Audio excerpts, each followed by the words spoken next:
My paper is going to focus on leadership skills and framework effectiveness in today's higher education. So for my paper, one of the reasons why I'm interested in this topic is because we do know that institutional success is dependent on effective leadership.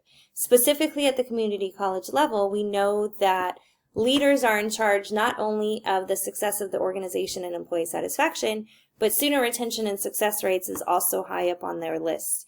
And as the world continues to transform due to various reasons, we know that academic institutions must also transform with it, and the leaders must follow along. So one of the things that we do know is there was a recent survey that was conducted by Wheelhouse, which was done in 2016, which found that community college presidents and district chancellors were on the job for an average of just 3.5 years.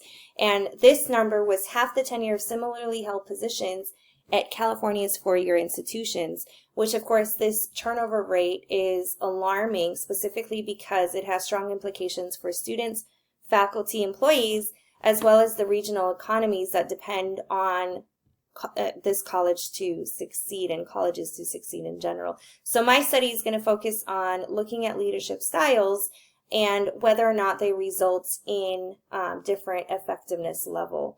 And so the purpose, of course, and the framework that I'm going to look at is going to be the Bowman and Deal's 4 frameworks, and I'm going to particularly be interested looking at California community college presidents to see which one of the frameworks they more heavily relied on, and looking to see which of those is more effective. So as a quick reminder, this is a class we had in the beginning of the CODEL program. Bowman and Deal proposed that there are 4 different frameworks that every single problem can be looked at. And so the 4 frameworks are, we have the structural leader, we have the human resource leader, we have the political frame leader, as well as the symbolic frame. And as you can kind of see here, if you need to pause and remind yourself of what those mean, this graphic plate does a pretty good job at doing that. So continuing on with the purpose, my hope after doing this study is that the findings are going to be used to better prepare future leaders, specifically showing us the required skill set and expectations that are needed in order to make education transform along with the world and keep it relevant in today's society.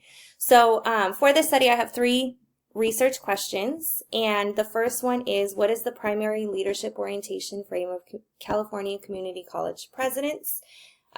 Question 2 is, how many leadership orientation frames do CCC presidents employ in general?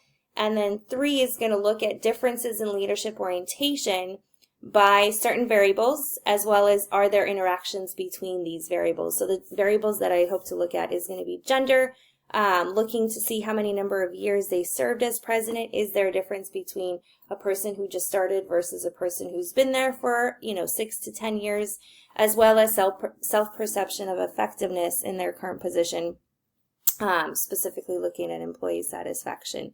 So the way that I'm going to do this study is, this is of course a quantitative study. It's going to use, as you could kind of see below, the instrumentation that I'm going to have for this is going to be the Bowman and Deal's leadership orientation instrument. This is to the self, so here you are judging and rating yourself, as well as demographics questions will be used to help me answer question number 3.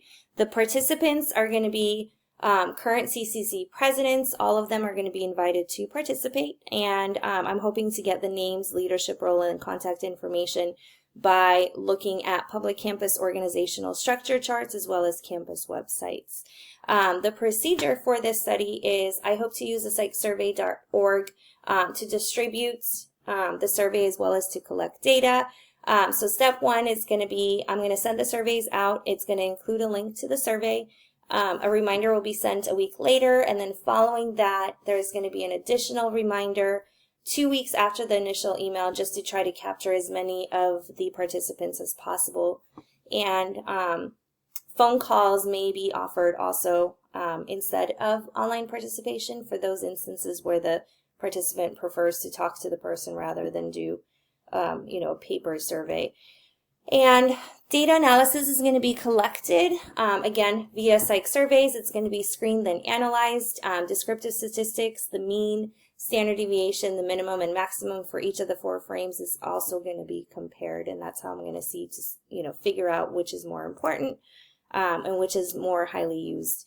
So delimitations, here the population sample is limited to California community college presidents. A national study looking at all community college presidents definitely would be more insightful. And we also are going to exclude interim positions because there are potential differences in responsibilities as well as the necessary skill set. So the limitations for this study will be conducted online, so this may lead to low response rate. There may be self-selection bias. It also limits access to individuals with internet, and invitation may go into spam. And last but not least, the practical implications. We have findings from this study potentially may help current and aspiring campus administrators to help them understand what skills and abilities are needed in today's community college leaders.